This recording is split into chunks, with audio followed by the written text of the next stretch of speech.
Rosemary will be taking the lead in tonight's keynote presentation, and Marlin will be taking the lead tomorrow morning. So with that, I give you Rosemary, Bray, McNatt, and Marlin Lavanhar.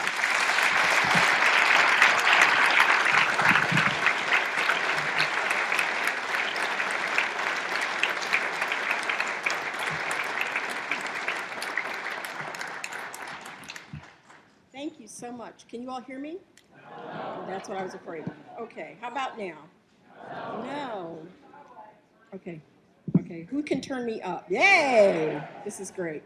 I was worried that the podium would be too high. They actually built me a little platform at my podium in New York because my husband was sitting out and said, all I can see is the top of your little head. I think we should move to something. So thank you all so much for being here. Thank you for all my friends who are here. I can't believe how many people, especially ministers, that I know in this district. So it's going to be kind of like a reunion. Gail and Adam and all kinds of folks. I can't name you all or I won't have time to talk. So, but I'm really glad to see you all. Thank you for coming. It's really good to be back in Chicagoland.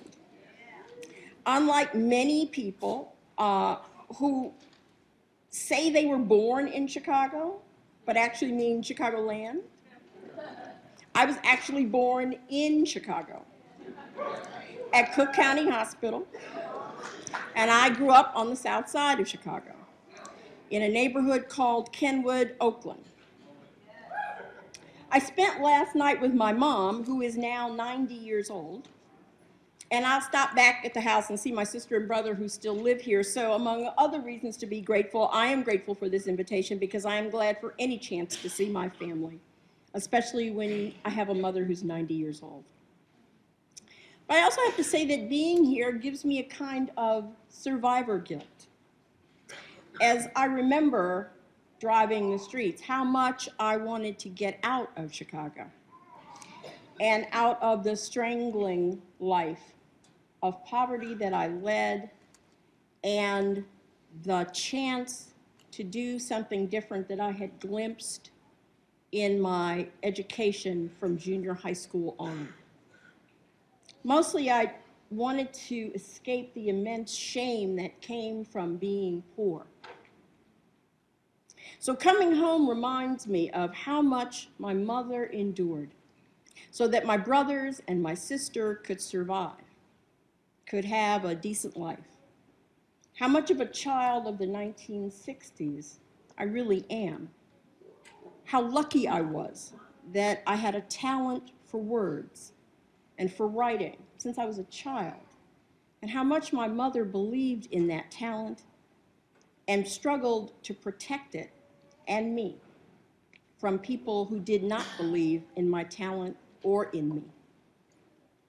How lucky I was to grow up, too, at the particular time that I grew up, a time when there was a critical mass of people in the culture who believed that a different life for someone like me was possible and even necessary.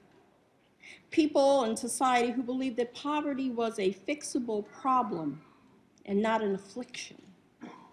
That education was a pathway to broader and more informed citizenship. There were a critical mass of people who believed that poor people were just people who didn't have money.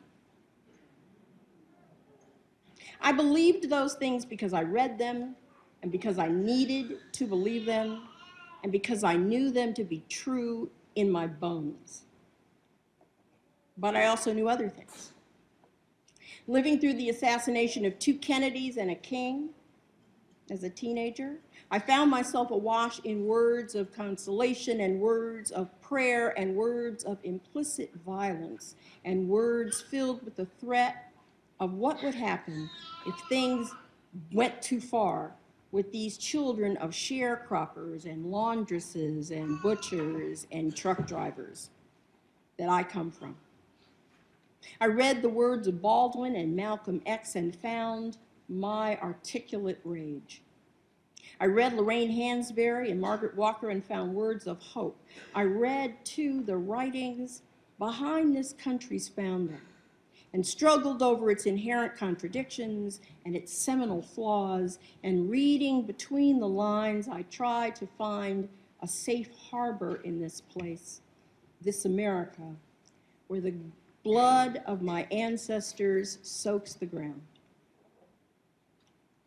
This America, where the blood of my ancestors soaks the ground. Part of the unholy bargain of my supposed safe harbor is that I am supposed to forget that, and so are you. I'm supposed to forget how it all began and just get beyond all those unearthed stories of Black murder and Black rape and Black pain at the hands of white people who did not believe we were good enough for anything that they did not define. Stories we know, stories that white people hide from and Black people do too. I'm supposed to forget today that I am Black today because don't all lives really matter?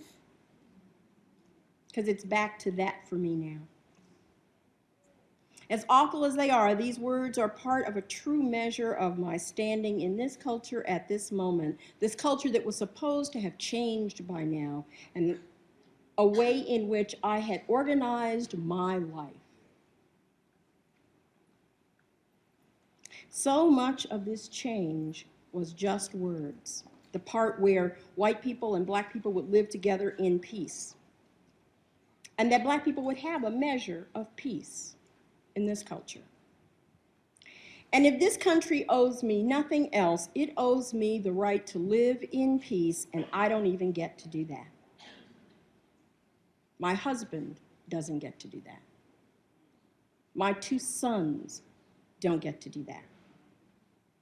What they get are more words from me, words of caution, words of correction. Watch it, baby.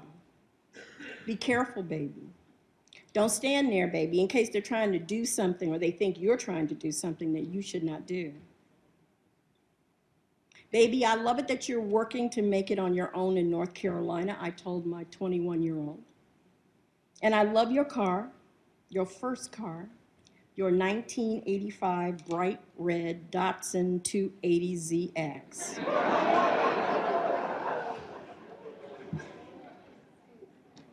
And yes, I wish you had bought something else. Yes, I do. And especially because you're going to drive your girlfriend around in that car, your beautiful, blonde, white girlfriend. And I'm glad you all have talked about it. Thank you for reassuring me. Because I want everybody to know, I want the 2 of you to be aware, but they shouldn't have to talk about it. And I shouldn't have to give him directions like that at the very start of his independent life.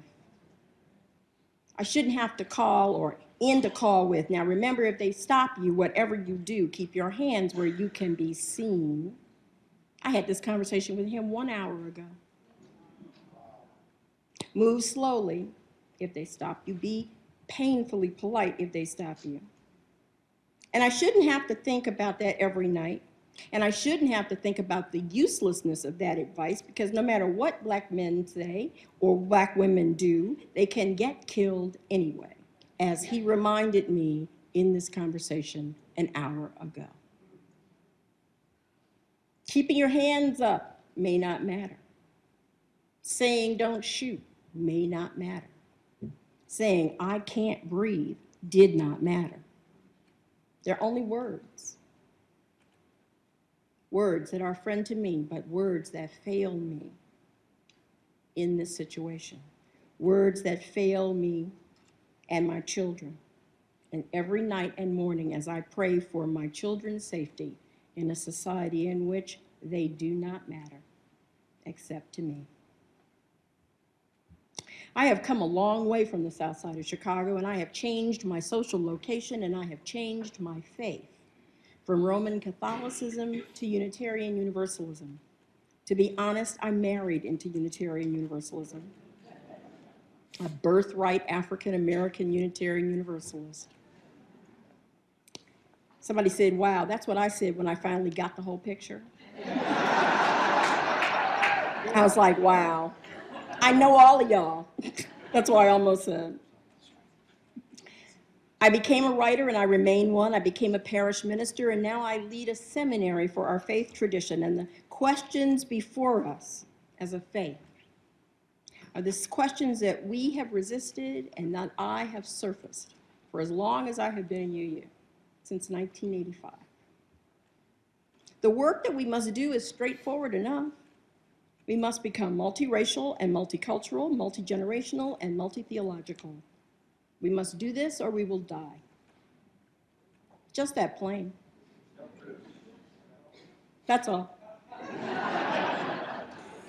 But before we can do the work, there's all this other work that we must do.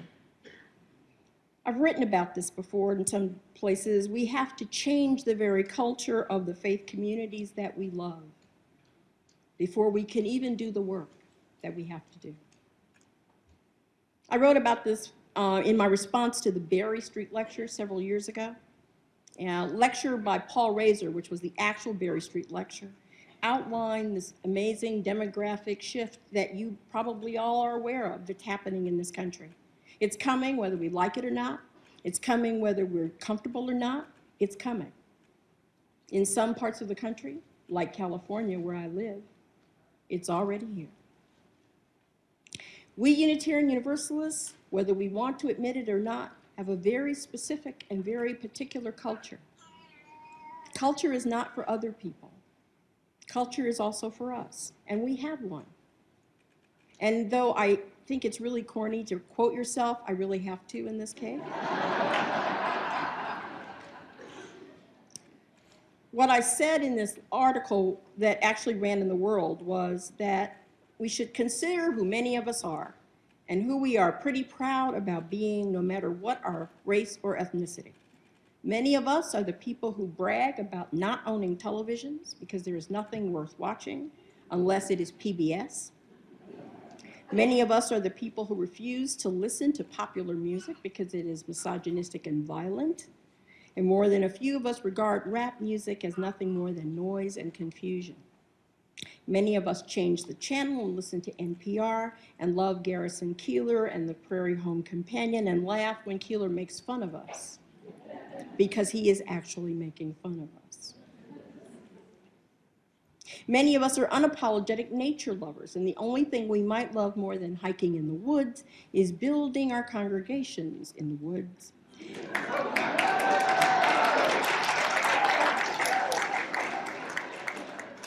Complete with tiny, elegant signs that blend in well with the natural environment, but cannot possibly be seen by a seeker on the highway. My son at 21 loves the idea of being a UU, but when he does go to church in Asheville, he alternates. Some of the time he goes to the local UU congregation because, as he says, you're a minister, Mom, I kind of got to go. But the other place he goes is a place called Jubilee, which he describes as having amazing music and different and more lively worship experiences. It's multi-religious. It honors the variety of religious traditions that people express there. All kinds of people go there, Mom. That's what he says to me. I haven't been yet, but I want to go.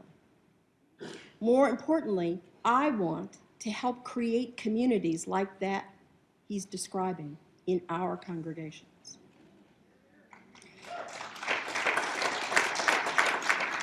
I believe that I am not the only person who wants that. I believe that my colleague has done that.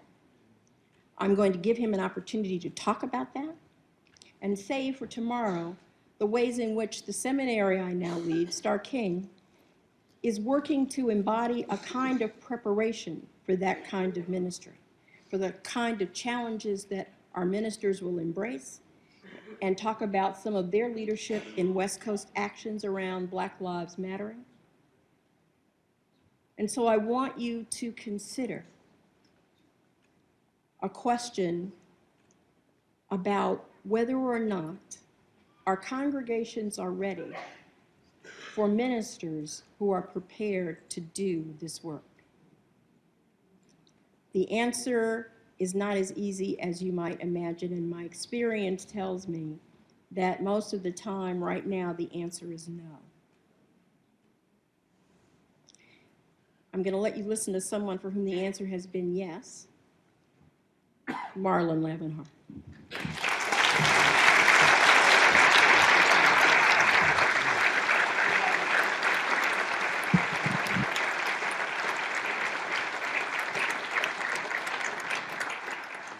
Beautiful. Thank you, Rosemary, for kicking us off. And I want to thank Rob and Jen and Danny for wonderful, and my other colleague, who's Ruth, of course, who's beautiful worship. Thank you. That was so powerful. I didn't want that to. That really got us started. How I hope we'll continue, and how we'll spend our time together at that level of honesty. I mean, Rob, I thought that your conversation with Danny, the honesty in that conversation. So often we talk about all the victory stories. Hey, this is what we've accomplished. This is what we've done well, and we don't talk about the real hard conversations and the story beneath the story, which is really the story we need to be telling.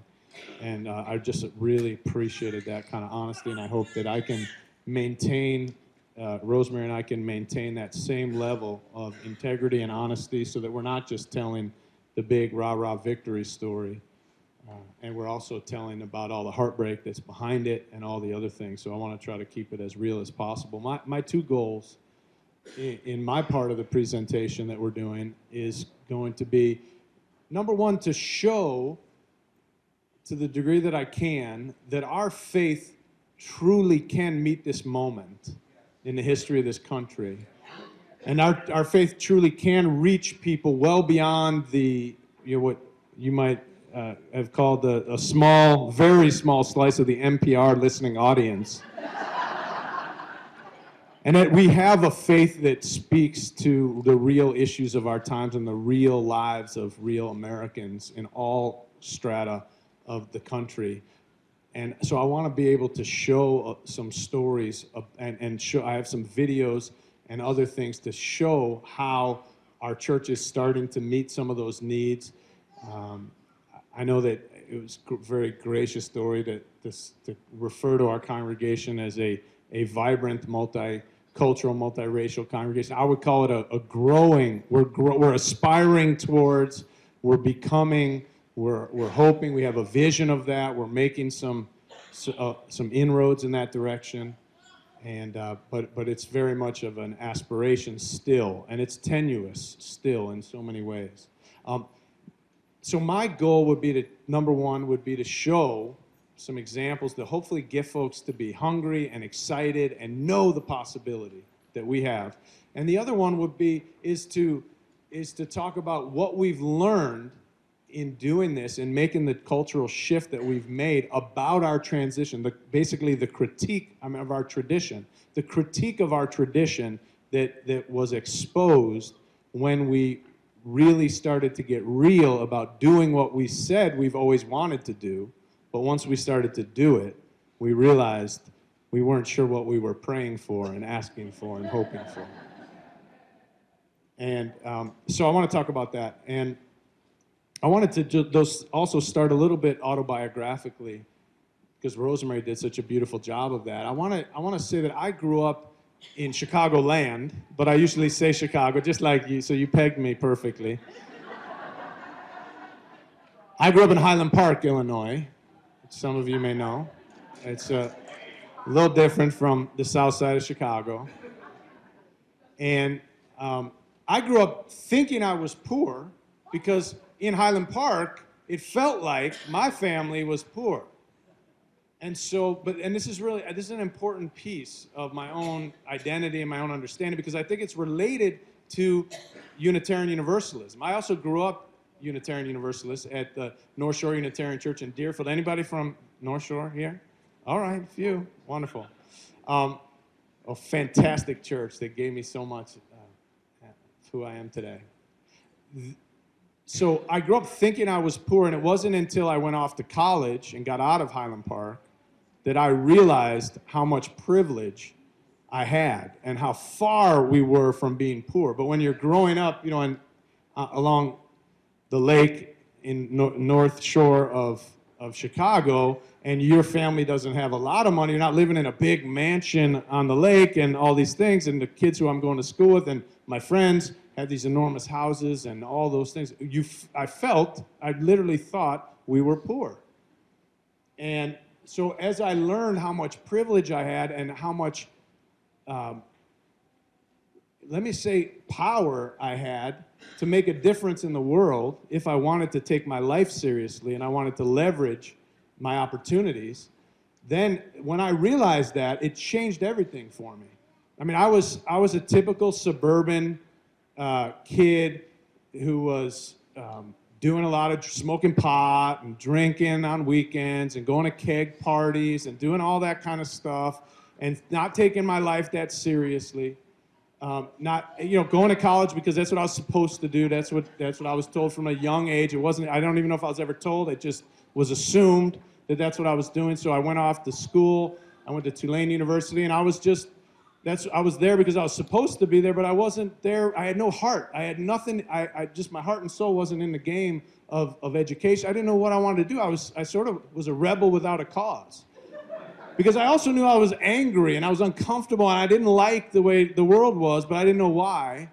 And then when I finally woke up to realize that the world actually was working for people like me, but yet I still didn't want to play that game and I didn't like that, it just woke me up to something new. And so here's the connection I'm making with Unitarian Universalism.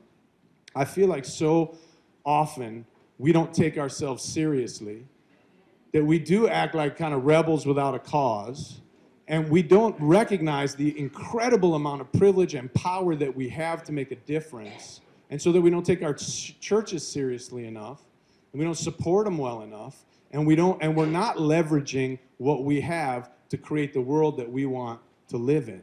And I believe there's incredible possibility, and that we just need to wake up in a similar way to how I described waking up when I passed through adolescence and began to see the world and see my place in it. I want to talk about our place as Unitarian Universalists in the world right now, today, because the world very much needs our voice. And it's not some messianic thing. It's not like we're this big savior of everything, but the thing is, we have a real opportunity right now to bring our religious perspective and our values forward in a very powerful way at a time when our country needs a voice like we have, if we're willing to take it seriously.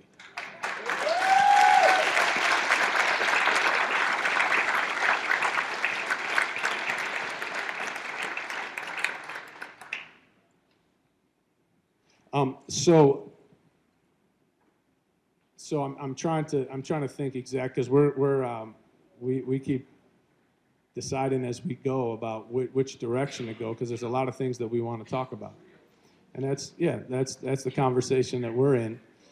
So let me just say a few words about All Souls and what happened after I came to All Souls, because I was there for 8 years as the minister, and the church was growing, and most of our numerical growth came during those 8 years.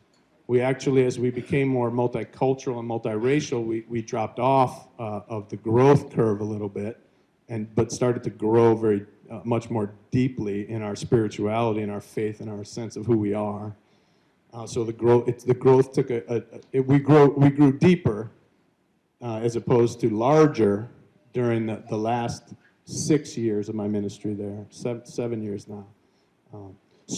But what happened was that Bishop Carlton Pearson, who is a very charismatic African-American preacher who had a mega church in Tulsa that was predominantly African-American but was multiracial, he had a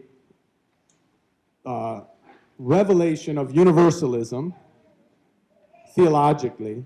And so when he came out saying that God loves people too much to damn them to hell, including gays and non-Christians, he was really shunned by his own community. And so with that, his large 5,000 plus member congregation, television ministry, and all those things that he was a part of started to crumble because people started to leave as his colleagues in their television ministries started to refer to him as a heretic and refer to his message as heresy. And so people started to leave his congregation. Pretty soon he was worshiping in a local Episcopal church with the remnants of 200 or 300 members of his church after they lost their building, lost all their equipment, lost all their television shows and all that stuff. And he and I developed a strong relationship during that time. And what he noticed was how committed All Souls was to, and is, to racial justice. And he said, wow, your congregation is really serious about this, because he was watching what I was doing in the community, the things I was writing, and the actions the church was taking and the people we were standing with. And he said, you know, we're just visitors over at the Episcopal Church. He said, but I feel like if we were to come and bring our congregation to All Souls, that we would be family, that you really want us there, that you want to be in relationship with us and my congregation and get to know us, and we'd be welcome. And so we did welcome him and his congregation into our church as a separate congregation initially. And after a while, due to a number of circumstances, I can't get into every piece of it, but after a short time, he decided to dissolve his church for his wife and his family to become members of our church. He enrolled his kids in Sunday school, and he encouraged the rest of his congregation to do the same, including his choir and some of his staff. And so we made this work back in 2008. No, I'm sorry. Is that right? 2009.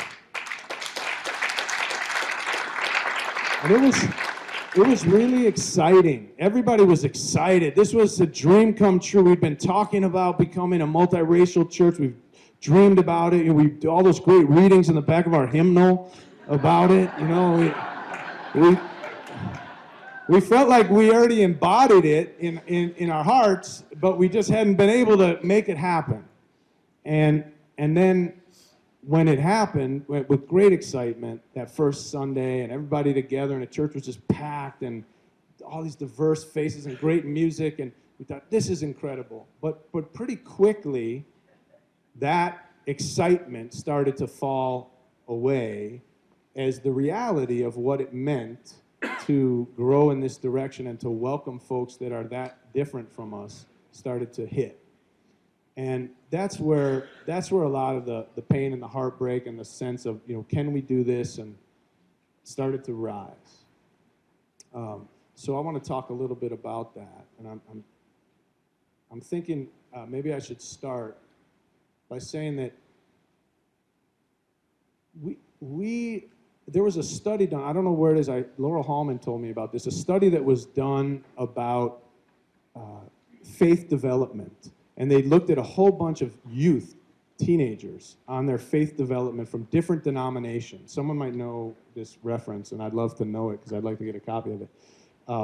And they were amazed that the Unitarian youth scored way high on this understanding of faith development, because they were answering questions about faith with great sense of complexity and paradox and understanding multiple views and the kinds of things that those who believe in that faith is something that develops in these kinds of directions really say, wow, what is incredible. But then when they went back to study these young people, because they were so surprised, they realized that they knew theoretically, they knew the language, they knew how to answer the questions because they've been taught. Like I said, all these readings in the back of our hymnals that see all these incredible things about coming together and being multicultural and being open, so that they knew the words, and they had the aspiration, but really had no idea what it really meant to live into that reality.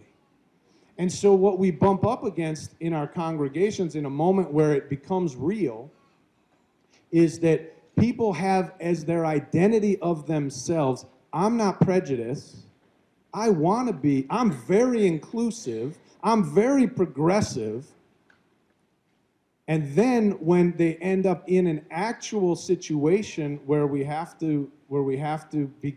getting pushed about our own biases and other things, people realize, wow, I'm not as open. I just said something that sounds racist to somebody else.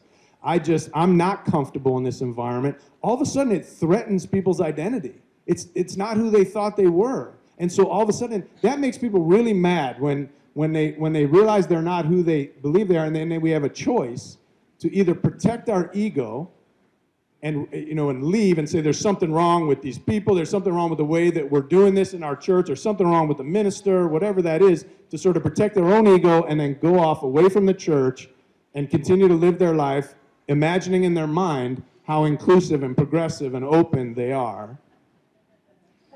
And some people did that.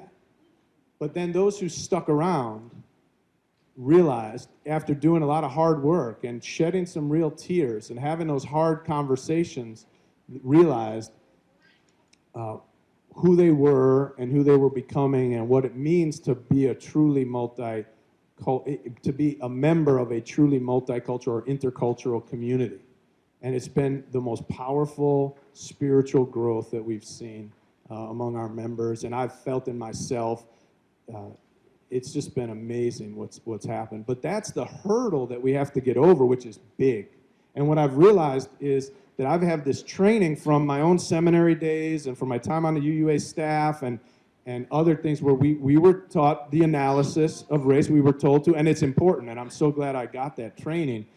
But what I realized was that I have been taught how to be a straight ally to LGBT folks. And I've been taught how to be a white ally to people of color. I mean, I've been trained in it. But what I've never been taught and what I need to learn, even today more than anything, is how to be a white ally to other white people who are struggling with their own privilege and racism.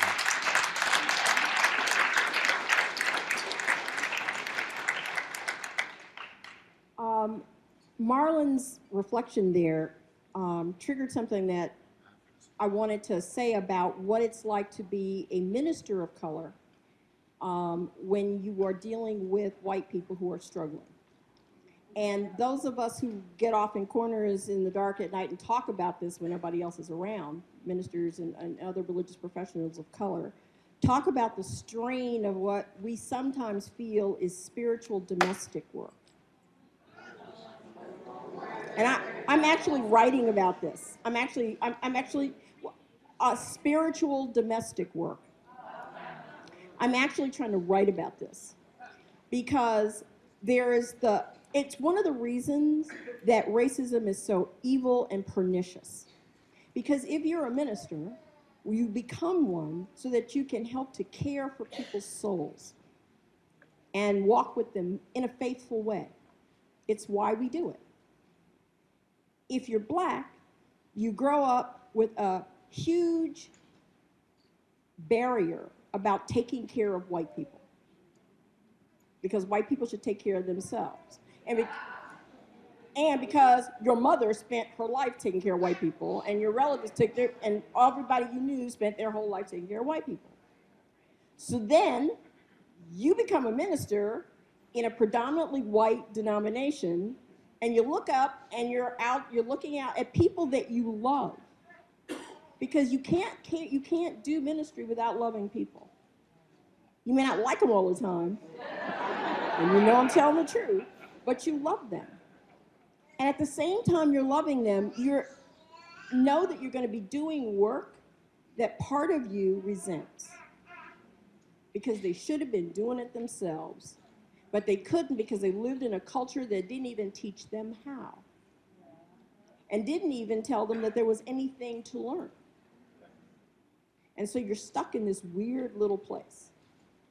And even though I have nothing to prove this, it strikes me that a lot of religious professionals of color who go into the ministry do community ministry for this reason. Because and I have nothing to prove, this is just a feeling that I have. If you're doing work in a nonprofit, it's very clear-cut work.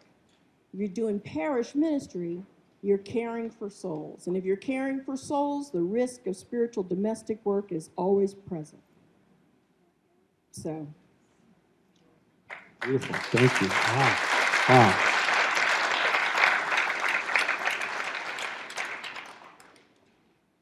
Yeah, I heard a great writer and professor, Miguel de la Torre. He gave a talk at a conference that the UUA put on, a Mosaic conference for churches that are moving in the direction of multiculturalism. And he said he spent the whole first morning of his workshop saying, why would a person of color want to be a member of a multiracial congregation?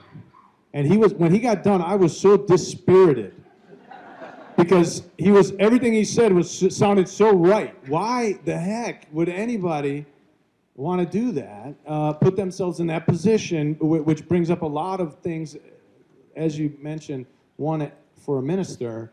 And then he spent the afternoon explaining the possibilities of why. That it's not easy and it's hard, but what's possible is incredible, and what needs to happen is that we do need to figure out how to make our communities more multiracial and multicultural. But the burden upon persons of color in these situations is pretty large, and we actually spent a good deal of time in the first year or two when our congregations came together trying to keep people away from each other.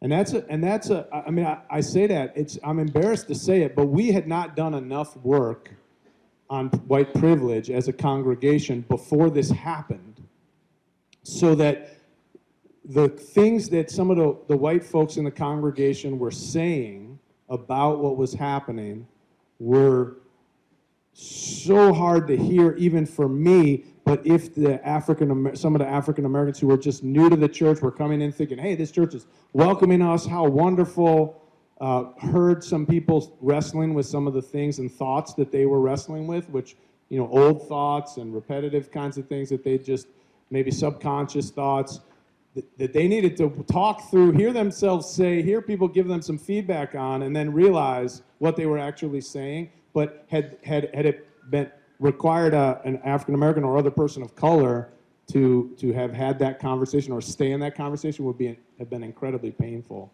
And so we did a lot of work to create. You had the beloved conversation. We were having these holy conversations, but we were trying to keep white folks together and people of color, and only have people of color in conversations with white folks who were a little further along in terms of their understanding. I'm just being really honest. What's that? Bait and switch. Yeah, and then there was a part of it, Rob is saying it's called bait and switch, because there was a part of me saying, are we being disingenuous to the African American folks who are here who don't even realize all of the dialogue that was going on, but they were so new in the congregation and conversation at the time that we would have never been able to get where we were going. And there was so much that they were loving and they were appreciating. They were connecting with me and those of us in the congregation who were more ready for this to happen. And thank God we were able to work it out. But it takes that kind of strategic thinking and understanding of some of the cultural issues in order to make this kind of a cultural shift within the life of a congregation. But the best thing to do, and if I had it to do all over again, I would have been working my first 8 years in Tulsa with only white people in the church, preparing the church, teaching about privilege, teaching about what it means to be white, where the idea of whiteness comes from and how it impacts us and how it impacts others in our lives. So that's the real takeaway. And that's one of the things I think with Unity, that Rob's church, Rob and Jan's and that congregation, that they've done more of that work before Danny showed up and their collaboration all started, so that they were a lot more prepared than we were at the beginning. Anything you want to throw in at this point? Let's keep going. I do want to say that I was part of a program that the UUA ran for ministers who wanted to lead large churches or institutions called Dreaming Big. And they took us to different congregations. And so I got a chance to go to Tulsa. And I have been jealous ever since. I truly have. I had so much fun in the 4 days that I was there. And it was striking to me to hear the different people who were on staff, some of whom had been on the staff of Carlton Pearson's church, who had been moved into the staff and were working together in the staff with people who had already been there, to listen to the African American people who were on staff talking about the authenticity of the relationships that they had formed. And going to worship was fabulous because we went to both services, and the early service is a more traditional Unitarian Universalist service, which is really beautiful. And I think the 11 o'clock was what they call the contemporary one, which was a praise worship Unitarian Universalist service with both music directors, the music director from Carlton Pearson's church and your music director playing together. And they were playing off each other, and the choir was singing, and people were, it was amazing. And I thought, I want one of these too. So I have walked around with that dream since I walked out of that church. So just so you know. Thank you. And I have some videos and other things that I want to show you tomorrow as to kind of get you excited and whet your appetite for this. But we thought that it'd be good at this point to open it up for some questions. We just wanted to kind of introduce some of the topics, some of the fundamental issues, and then tomorrow kind of launch more into showing what it can look like, what it can be, and then we've got this as a basis around, okay, it didn't just happen overnight. It wasn't easy. There was a lot that went into it. And then we can also talk about the other focus for me is being able to show you how we're doing the social justice work out in the world, and then how we're bringing that back into worship, and then how we're then getting more people engaged and then doing more out in the world, which is then bringing a lot of more people into our church because they're seeing what we're doing in the world. And so there's this interesting relationship between the work we do out there and the work we do in worship. And I want to share that with you as well tomorrow through some videos and photos and other stories. So if you have a question, you got to come down. You got to say your name, your congregation, and then you can ask your question.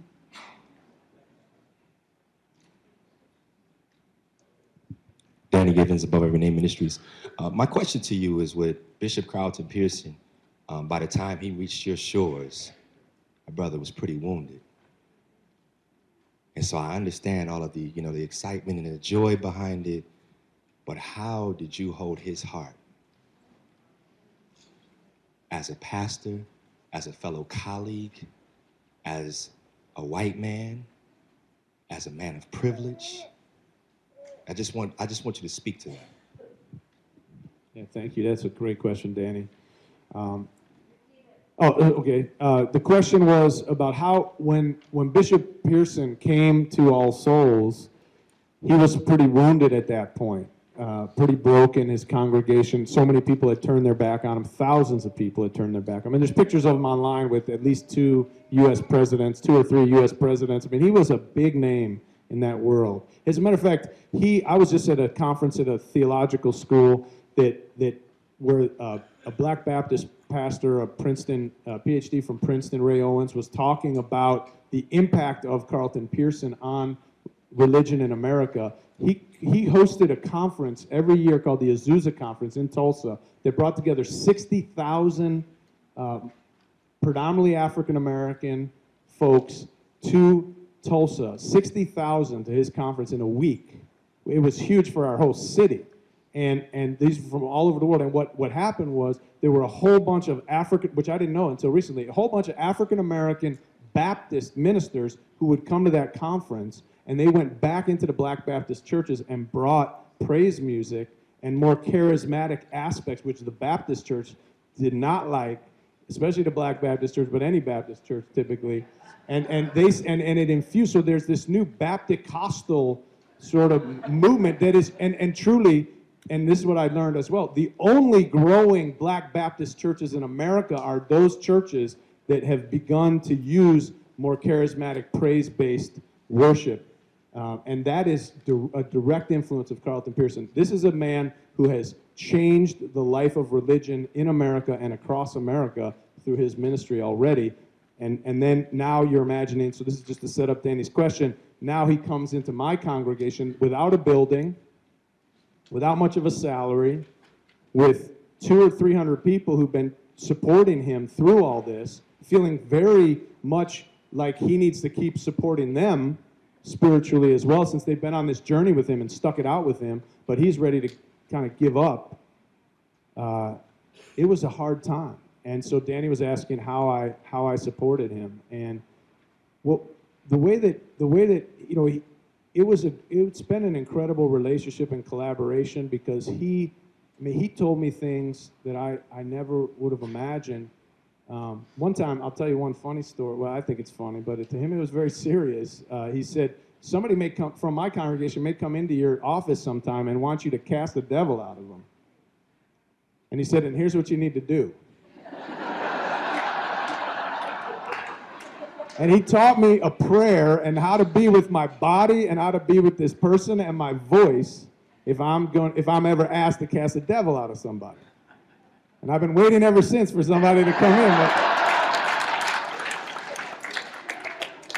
But it speaks to the, I mean, I really want to talk about the different worlds. I mean, when one of the critiques that I want to talk about is that we say we're a covenanted people, and that means that we can bring lots of theologies into our churches because we're not bound together by any right belief or any orthodoxy. However, what we learned in this process was that a lot of our folks are very uncomfortable with folks who believe in Jesus Christ as God, and people who might believe in devil possession and other kinds of things. So we say we have this open covenant and this freedom of religious belief in our churches, but there are really narrowly confined beliefs that are allowed in, and ones that are, it's not written anywhere which ones aren't, but we all probably know which ones aren't. But they became really apparent that we weren't living we weren't being who we say we are as a church based in a covenant. If you could agree with this covenant and live by this covenant, you're welcome here, but you weren't. But we had to learn and get right with that. Bishop Pearson and I would pray together, and we spent a lot of time talking together, sharing our hearts with each other honestly as possible. And I love that man, and I feel loved by him, and I think he felt that collegiality, and in some ways felt like it was more real, at least as he's described to me, than a lot of his relationships with these big name pastors, and they all, they did things together, but there was a kind of a real relationship that we could have in the context of what we were doing that he really hadn't had with another pastor for a long time. He was also a bishop. He was also looked up to. And so to have this kind of relationship was very sacred, I think, for him, but he's not here to say that, but it was for me. My name is Shirley Adams. I'm from Evanston, the Unitarian Church of Evanston.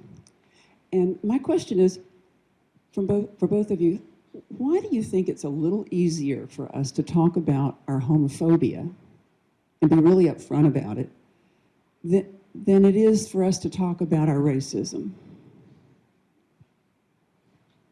I think that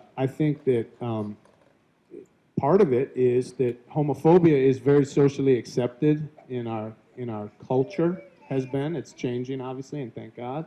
And in no small way because of what our churches have done.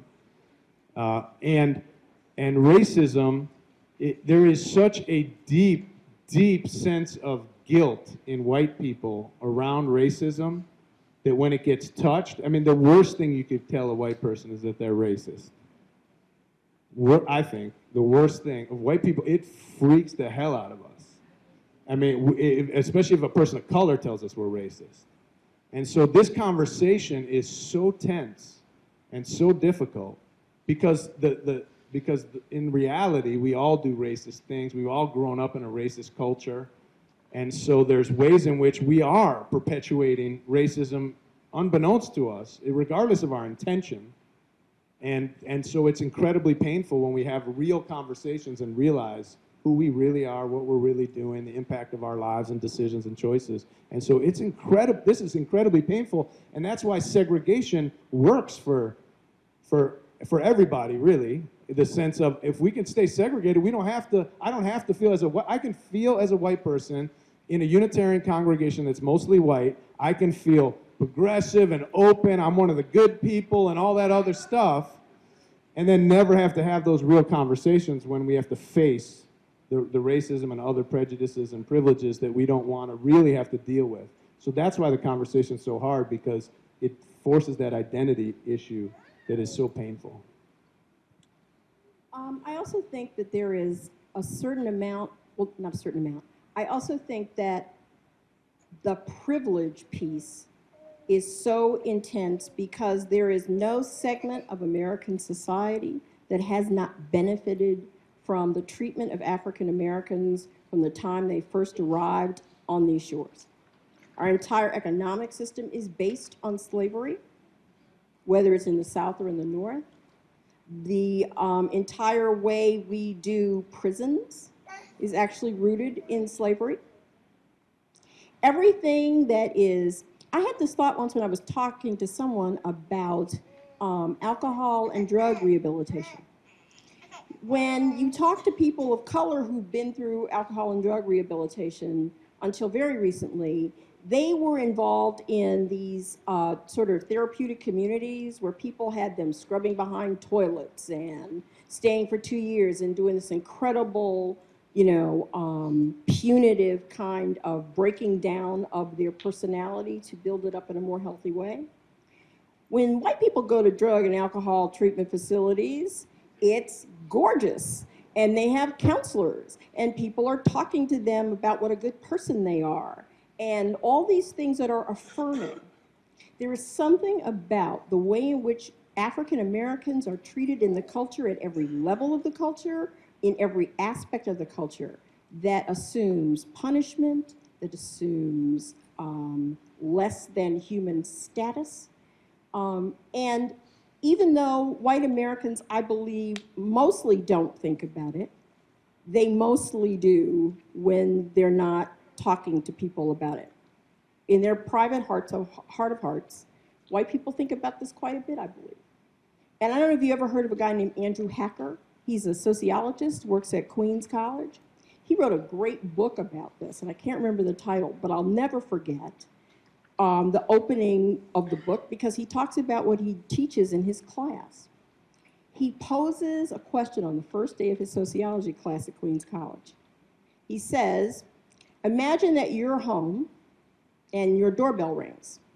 And when you answer the door, it's a guy with a clipboard, and he says, are you whatever your name is? And you say yes. He says, I'm sorry.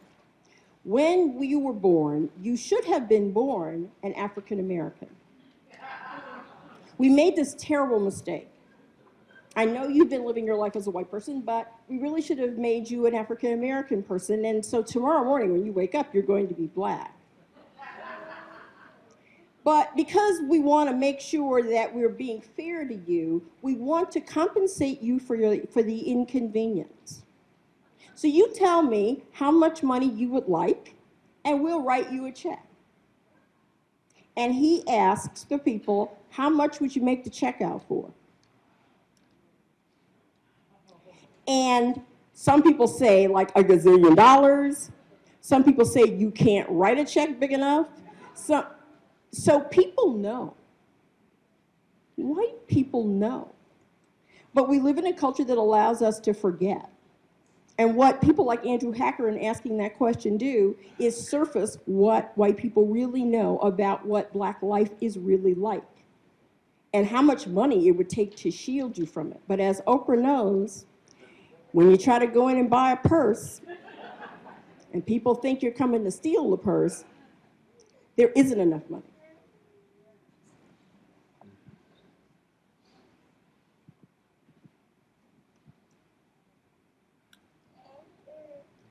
Hi, my name is Karen Bringleson. I'm from Madison, Wisconsin, and go to the James Reeb Unitarian Universalist congregation there. I'm really hungry to hear more about the idea of being an ally to white people who are still struggling with these things we've been talking about. So if you could address that some more, I'd love it.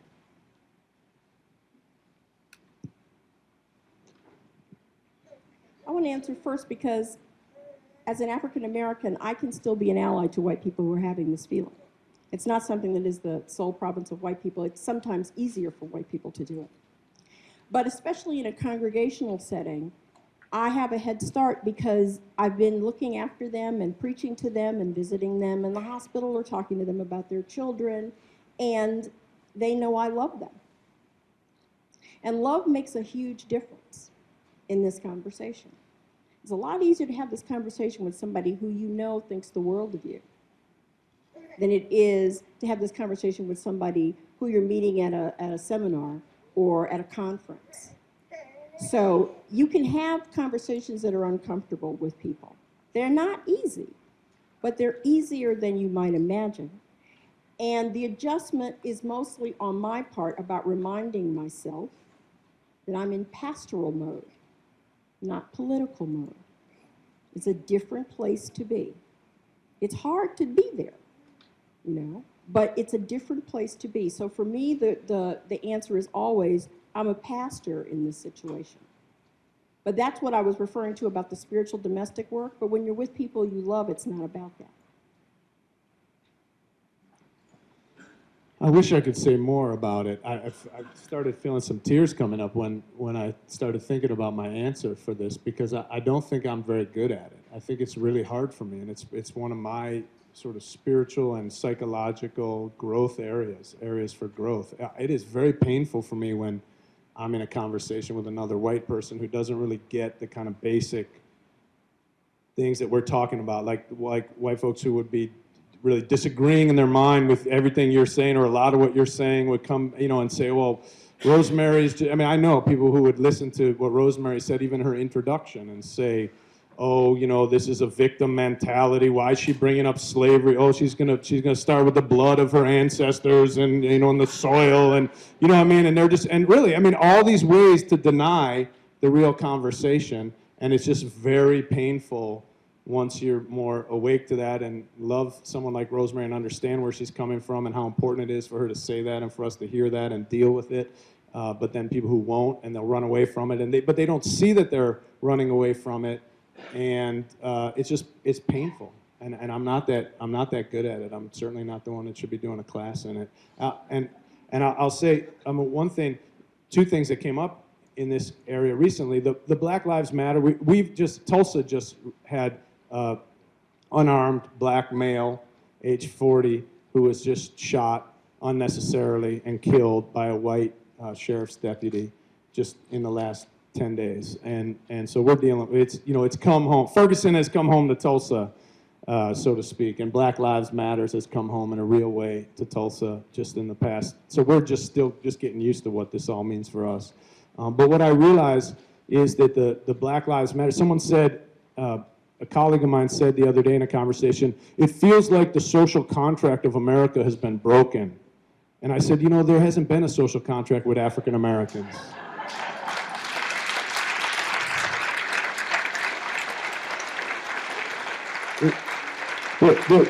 African Americans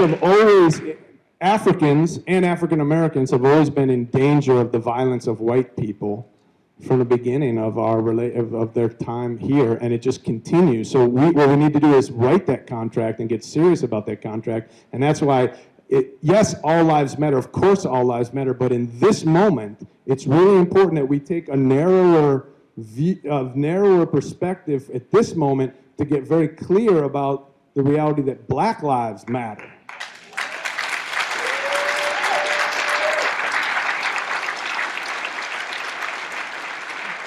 Because if we really come to a social consensus that agrees with that and that African Americans feel is real, that will be a first for our nation, and we really will have moved forward. Because right now, the consensus around whether Black Lives Matter is not, there is no consensus around whether Black Lives Matter, and there never has been in this country to date. And so the other thing I would just say around the civil rights movement was, after the civil rights movement with Martin Luther King, and the African American community had the moral high ground. They had just said, they had just shown white folks in this country, particularly in the South, about how racist and wrong and even evil the way that they were structuring their community and acting was. And so but it didn't take long for the media and for the culture to twist everything and make it so that black folks were seen as the violent ones.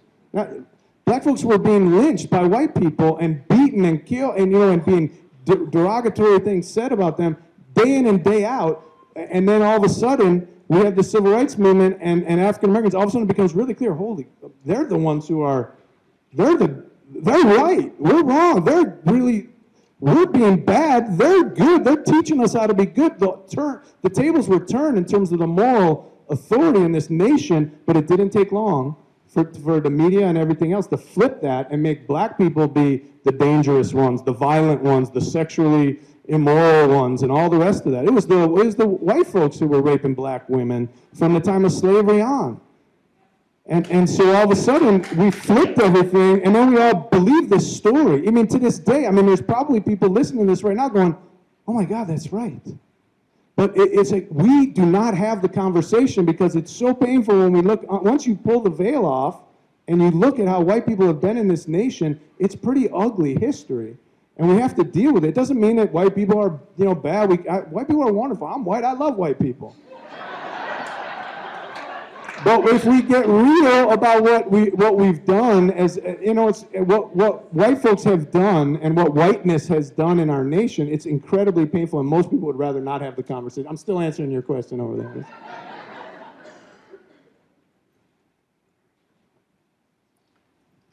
Kutluhan Errol from Minnesota Pilgrim House. And at first I want to thank you for all the great challenging work you're undertaking. These are really difficult things, especially as adults. We bring up the prejudices of our lifetime into our personalities, and who we think we are isn't necessarily who we truly are deep down. But I think there is hope, and I think that hope is more on the younger generations, in the children. So I wanted to ask you, especially in the context of that, you were saying the Universalist Unitarian children were pretty good at answering questions because they are exposed to the rhetoric, to the discussion, but perhaps not in the reality of the racial issue. So what can we do for our children so that they have real conversations and grow, for real, with true compassion in their hearts? I think it's a great question. It's a big question.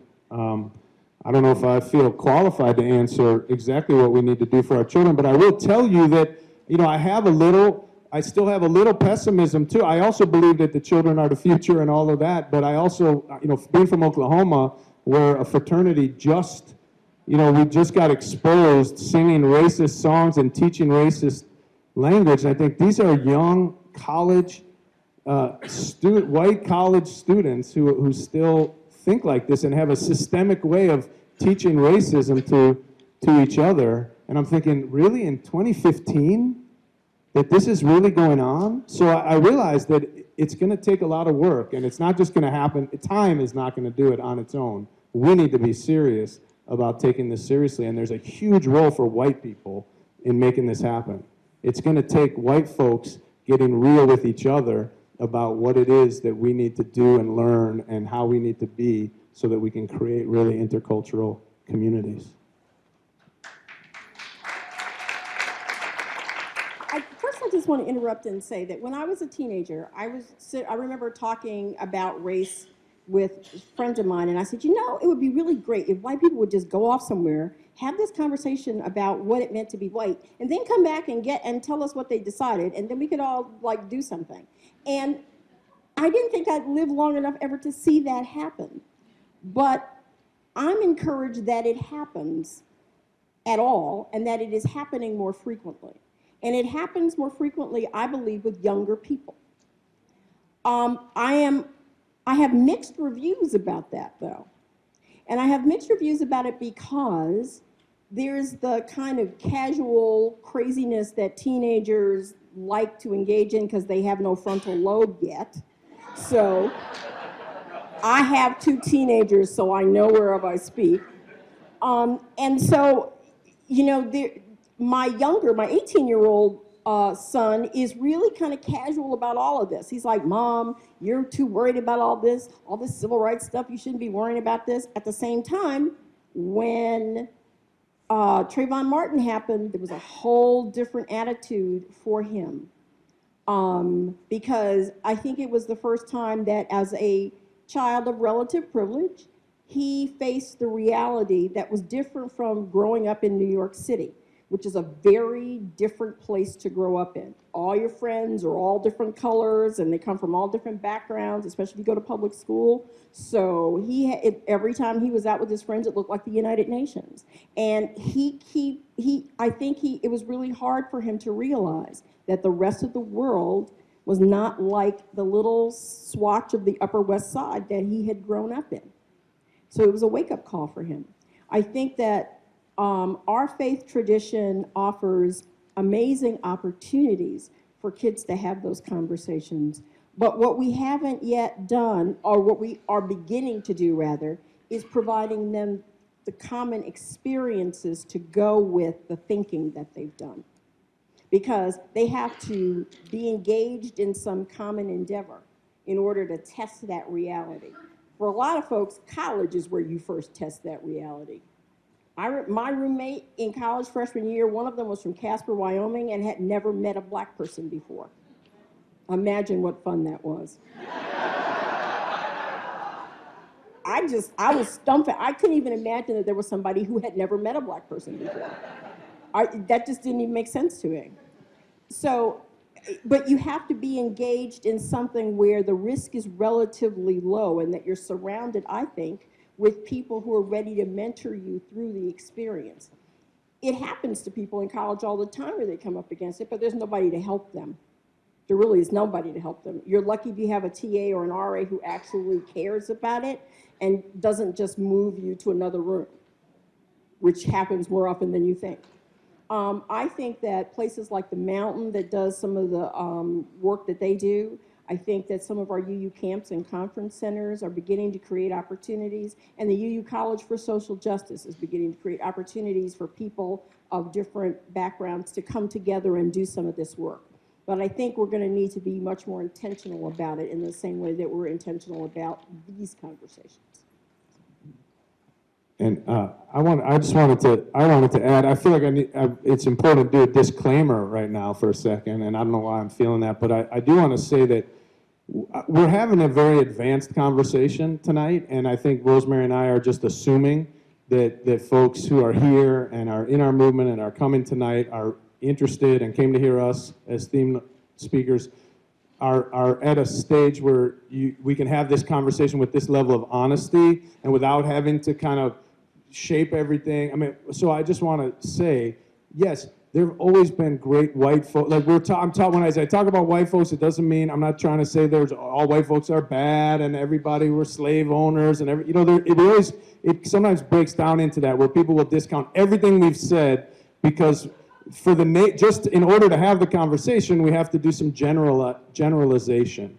And so we're generalizing in order to have the conversation, which is really important to talk about these big topics and to set the stage for what we want to do tomorrow. But I do want to I want to really acknowledge and apologize for anybody who is sort of hearing this through a lens that seems to think we're demonizing one side or any of that kind of stuff. We're just trying to name some things that never get named or rarely get named, and that really we need to start surfacing so that we can have conversations about it. So I just want to really acknowledge that and say that that's why we're speaking at this level, and we'd have to go a lot slower if we had to nuance every sentence and every paragraph. Yeah, years slower. So I know we're jumping in at the deep end of the conversation, and I appreciate your willingness to be with us, but ask questions and kind of keep us make sure that we're not going too far, too fast. Keep us honest. I'm Russ Manti from DuPage Unitarian Universalist Church, across the street, if you want to come see us. I'd like to address the issue of catalyst. The catalyst that gets this conversation started at a deep level in your congregations. And both of you described your catalysts at the beginning of your stories in very credible ways. And if they happened to any of us in our churches, we would be forced to go into the kind of conversations you've been in. So, Reverend McNatt, you positioned yourself as a black minister in a predominantly white congregation or white denomination. Absolutely true, and that sets it up. I can see it. Reverend Lavanhar, your situation reminded me a little bit of a fishing trip up in the North Woods or we're trolling for fish. We don't know quite what we're going to get. We're on a spiritual journey here looking for what we're looking for. And we think we want to get walleye, but all of a sudden a muskie jumps in the boat. And boom, there it is. And the muskie says, what are you going to do with me now? Okay, and to me, the story about a spiritual, fundamentalist, black Christian minister having a universalist revelation of saying that no one's going to go to hell and God loves everybody and it doesn't matter whether you're a believer or not, is an extraordinary event, to say the least. And I don't disbelieve it. I'm sure it happened.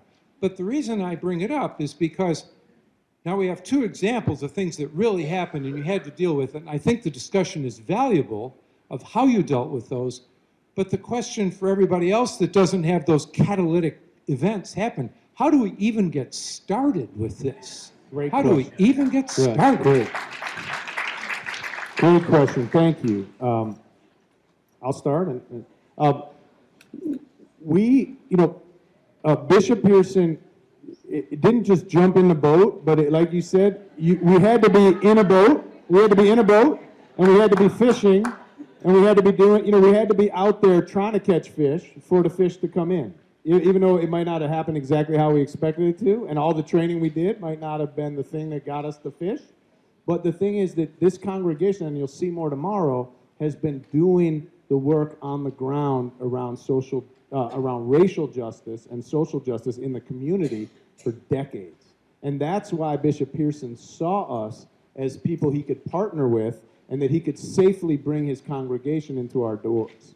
So that's the key piece that all of our congregations can do now to prepare ourselves, because what's happening is our country is more and more coming to understand that what the Unitarian Universalists are saying and have been saying is right. Around women's rights, around LGBT rights, around so many, around theological openness, around cultural openness, all those things. The culture is catching up to what we've been saying for a long time. And the question is, are we ready to throw open our doors and say, yeah, we're doing that. If you want to do that, we're doing it. And the thing is, that requires us with regard to racial justice in particular, and that kind of cultural, racial inclusion and cultural inclusion of that nature, it means doing the work that we need to do, particularly as white folks in predominantly white congregations, around understanding whiteness and privilege and all those things, because then folks who come in feel welcome in a profound way. So the work begins now in a congregation that is all white, can do this work and actually needs to do this work. That's how it's going to happen. Really, Bishop Pearson didn't just fall out of the sky. There was decades of work in our congregation that made our congregation ready for that moment. So I really want to encourage you to do the work. I have a slightly different take. And I think my take on this is rooted in the ways in which Unitarian Universalists have always stepped forward when they've seen something happen that they know is wrong. We knew it was wrong for people not to be able to get married just because they were of the same sex. We knew that. It didn't make any sense. Love was love. It's not an accident that that famous case in Massachusetts that started this ball rolling, those 14 plaintiffs, 7 of those plaintiffs were Unitarian Universalists. So we know how to take action when something touches us.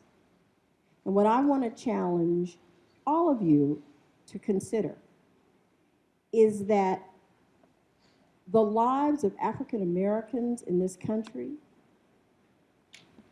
are in critical condition. Critical condition. The capacity of African Americans to break free from lives of segregation, poverty, poor education, and prison are unbelievable. When you have a corporation that uses analysts to project how many black people are going to prison based on their test scores in 3rd grade, you should think of this as an emergency, because it's an emergency. My child may be safe, but I can't guarantee his safety. There are any number of examples like the one I just gave you. Corporations making profit, predicting the destruction of an entire group of people. For Unitarian Universalists, that should be an emergency. So, what do we do in emergencies? We step forward. We don't have to be perfect. We don't have to be right all the time. But we do have to act. We've done it before. When Dr. King stood up and said, I need everybody to come to Selma, the entire board of the UUA got up and came to Selma. And Jews and Unitarians and Baptists and a whole bunch of other people came to Selma because they recognized it as an emergency. The tough part is that there's no camera in front of this corporate building telling the story of people predicting how much money they're going to make because these children can't test appropriately. So I want to challenge you to look around and see what's happening just below the surface of what you hear about in the news. And let that be your catalyst.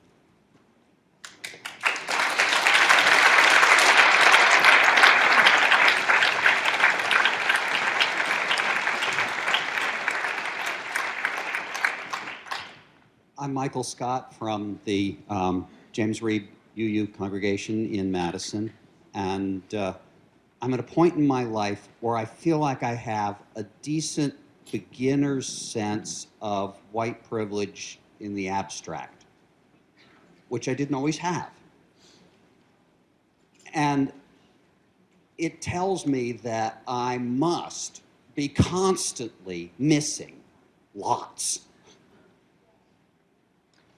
And I benefit a lot from examples and anecdotes and stories. And it would help me to know, when you tried to merge the congregations in Tulsa, what were the pain points? What were the concrete things that kept tripping people up? And what did you do about them? So let me give you, we don't have enough time to go through all of them, but I'll give you a few. I'll give you a few key things. One is one thing that we learn in terms of cultural competency is the move from sort of assimilation to adaptation. So, for example, one of the things that we as a congregation did when Bishop Pearson and his congregation came and said, yeah, we'd love to become part of this church. We love what you're saying, what you're preaching about, what this church stands for, but they were not going to be excited to come every Sunday morning and sing the hymns that we have in our hymnal. They were used to a very lively and a different style of music, and they were used to praising God as part of their worship every week. And so what we did was we had 2 services that were identical on Sunday morning, and we said we're going to make one of them what we call the contemporary service, and we brought in his choir and their praise music, and we hired their choir director. So we had our choir director and theirs, now ours. It's not us and them anymore, but to tell you the story. So we started to have basically black Pentecostal music with a Unitarian Universalist message in one of our worship services. Well, there were people standing up and raising their hands during the music. There was long periods, 15, 20 minutes or more of music at different times, and people being prayerful during the music and all those. I'll show you some clips of, maybe if we have time, I'll show you a clip real quickly of one of those praise songs, and you'll say, wow, that's a Unitarian church, really? But our folks were really upset about, a lot of our folks were really upset. What are you doing? Why are we accommodating these people? If they want to be in our church, if they like what we do and like who we are, they can come in. But we're not going to change what we do in order for people to come in. That was a very common argument early on that created a lot of tension and problems. The good thing in our church is that we're clear about who's in charge of worship.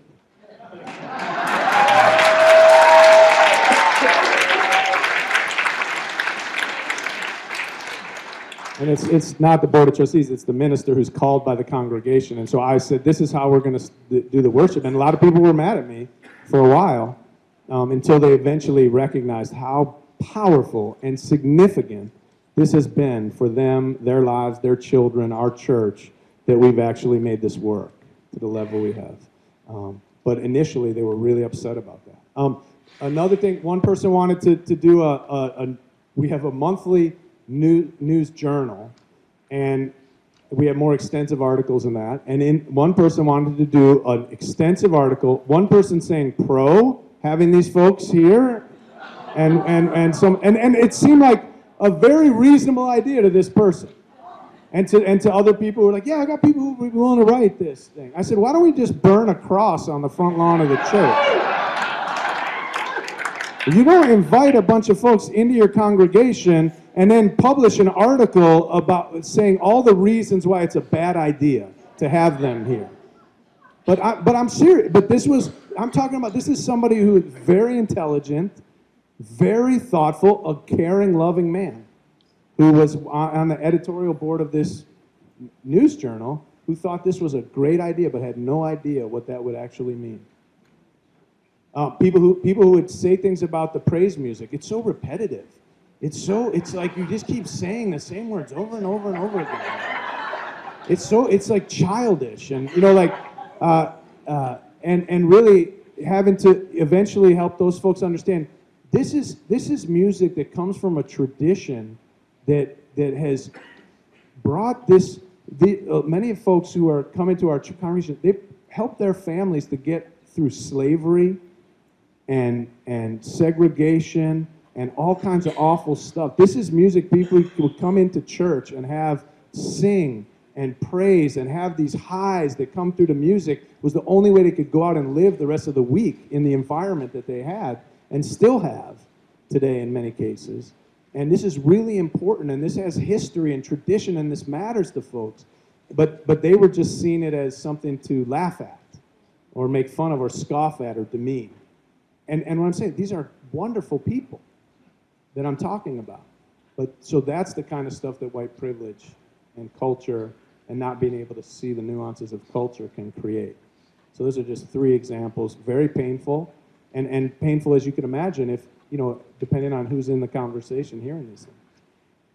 So there are 5 minutes left. Do you have things you want to say to wrap up tonight, or shall we go to the next questioner? I'm good. We could go to the next question, and if we have a second, I could show you, I could tease you for tomorrow by showing you a little bit of a video of some music, some praise music at our church. So I'll set that up while you're asking this question.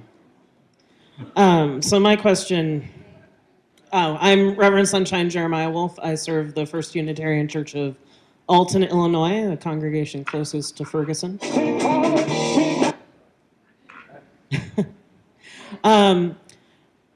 A couple of points tonight. It seems like people of color has been conflated with African American, and I know that many of our congregations are in places where there's differing multicultural communities. And I know that the stories are different. I know that you two will speak specifically from your context, which means we're going to hear a lot about white and African American community, but I'm wondering if there will be any point where we're addressing say the genocide and continued eugenics against Native Americans, the alienization of Mexican, Latino, Cuban Americans, exceptionalization of Asian Americans, those kinds of things, like how that will enter our conversation. Thank you. Thank you very much for bringing that forward, and you just did bring it into the conversation, so thank you, and you did it very effectively, I think. Let's hold that. Because that's all very real and that's all very important. And like you said, the context, at least for me, is is with this coming together of a predominantly African American congregation and predominantly white congregation. So that's a lot of the context. So I'm going to stick to what I know and the story I'm in. But it's not all oppressions are very much linked, and that's become really clear, especially as one of the issues for some of the African American folks who came into our church was that we had an out lesbian minister, and an out gay music director, and a lot of gay and lesbian folks in leadership in our church in many ways, and that was an issue for some of the African Americans who were coming in, and so there was the battle of oppressions that keep people apart. All that became very real in the context and then the class issues. We had a lot of folks coming into our church who came from a different social class or had a different education level. All those things sort of played into the dynamics of this coming together, and I probably can't pick apart each of those pieces and tell the history of every kind of people, but I think it's, yeah, beautiful. And so absolutely honoring that racism is a broad subject, and that's part of what I'm saying is if we have to qualify every statement and say, and of course these folks and this oppression and all that, and of course white people are good, please don't get me wrong, if we have to do that, it's going to take us a long time to get through the whole conversation. That's not to diminish what you're saying, it's really to lift up what you're saying that is really important, and those things can get lost in these conversations, and we don't want them to, so thank you. Today, most of my conversation has to do with my life, so that's basically what I was talking about. Tomorrow, I will do some small amount of that because of the multi-racial and multi-religious context of Star King. So. Do we have one more question? Are you here for one more question or? No, we don't. Video? Hey, can you hold that till the morning? We appreciate it because it's late. Folks have been traveling, and so can you push play, Lisa? Absolutely. And I think this may be about 6 minutes. It does go from this into a traditional Unitarian hymn, which is kind of interesting. I don't know if you want to stick around that long, but I do want you, so if you need to go, I won't be offended. At least stick around for a few minutes. And just remember, this is happening in a Unitarian Universalist church.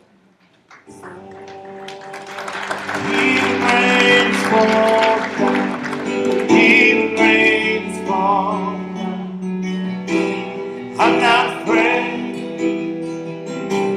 I'm not afraid. Sing with me now. Healing rains fall down. Healing rains fall down.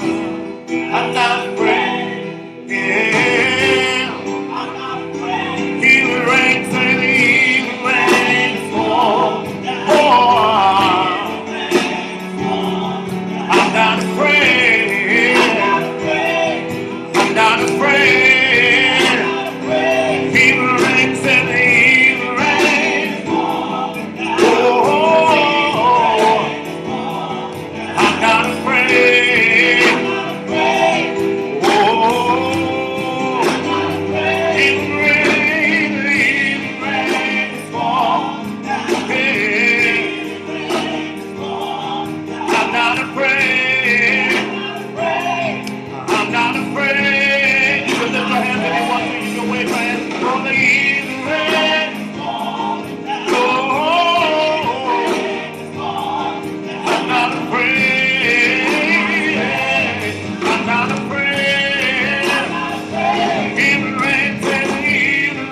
wave your hands in peace, wave your hands in love, in the presence of the Holy One, the source of all good, source of all blessing, healing rain. Come on, may healing rain fall. Oh, I'm not afraid. I'm not afraid. Healing rain, healing rain.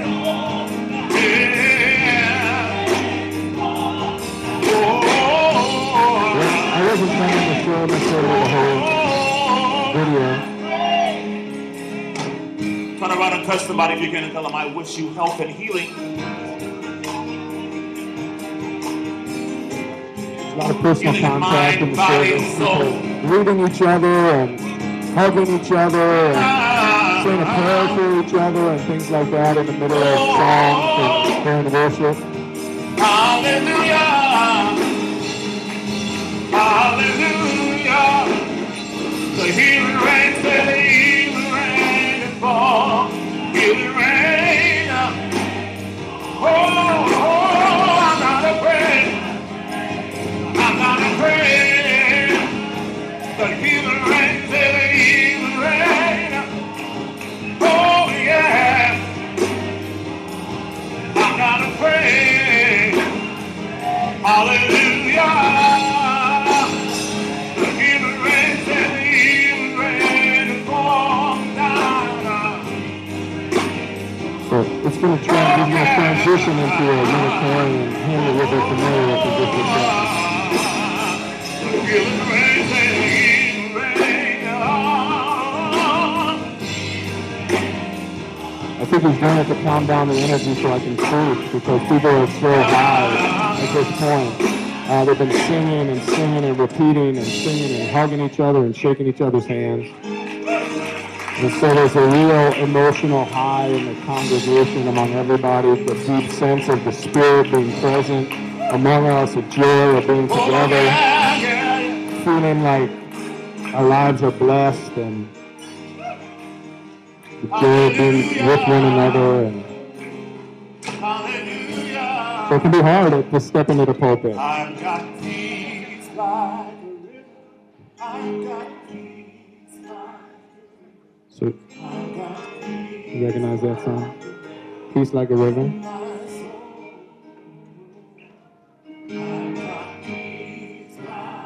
River.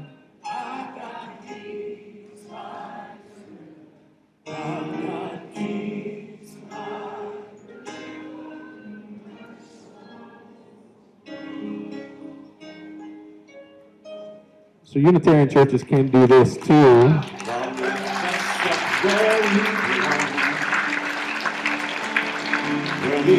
It's not for everybody. You can stop it now. It's not for everybody, and that's why we have more than one service. I'll talk about that tomorrow. How we have multiple services, because not everybody wants to do that. That's not why they come. Many of the people are already there. I'm sure many of you are like, that's not how I want to worship on Sunday morning, but that's how a lot of folks do in our country. And the fastest growing religions across the country and around the world are singing more like this and worshiping more like this. And so the more we can meet people's spiritual needs musically and culturally and otherwise, and then bring our message and our values into the pulpit, it's powerful. Because what these Pentecostal and charismatic churches are doing and spreading like wildfire into the hundreds of millions around the world, what they're doing is they're bringing people to these kind of emotional spiritual highs. And then the people sit down and the preacher gets up and explains what they just experienced.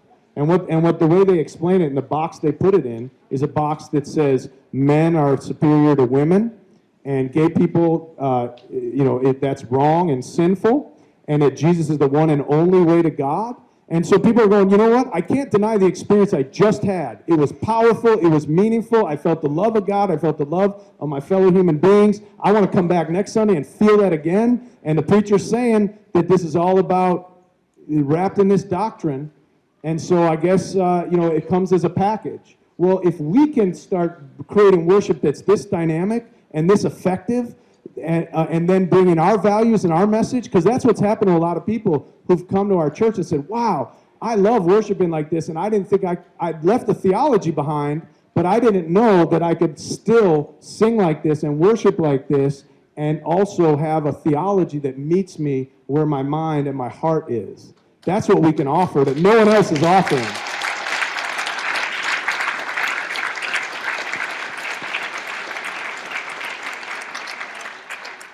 You should also know that Unitarian Universalism, as it is lived in other countries, does this.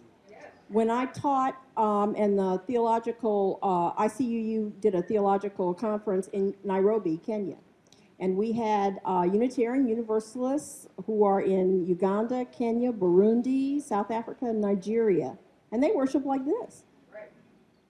One of the reasons that it's really important for us to also figure this out is because, as you might know, in many of the countries in the African continent are being overrun by profoundly conservative evangelicals who regard Africa as a new anti-gay mission field.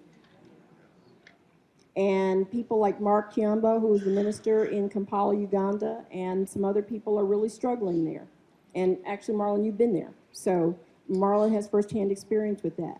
It is in the best interests of our faith to be multivocal in our religious worship so that we can reach as many people as possible with a message that we know saves lives. Thank you. So the last word to just prep you for tomorrow is just to say that well, it's what we've been doing all along. We've been giving people an experience of church that's felt familiar, the way that our churches are structured, the way that our services are structured. Like people go, yeah, it feels like church, and yet the message is so different. That's all we're doing. It's what's happened over the last 30, 40 years in America is that the church life has changed. Worship and liturgy has changed for a whole bunch of folks who moved more towards charismatic Pentecostal worship. And so what we're doing is we're offering those people an experience that feels like church to them, but giving them a Unitarian Universalist message. And that's what we've been doing all along. It's just a new version of what we're doing. And it's not about taking one thing away. It's about adding something new. So no one has to be threatened by this. It's just a way of expanding our role and our message to more people and expanding our own hearts and souls by creating more multivocal, multiracial, multicultural congregation. Thank you, Rosemary and Marlin.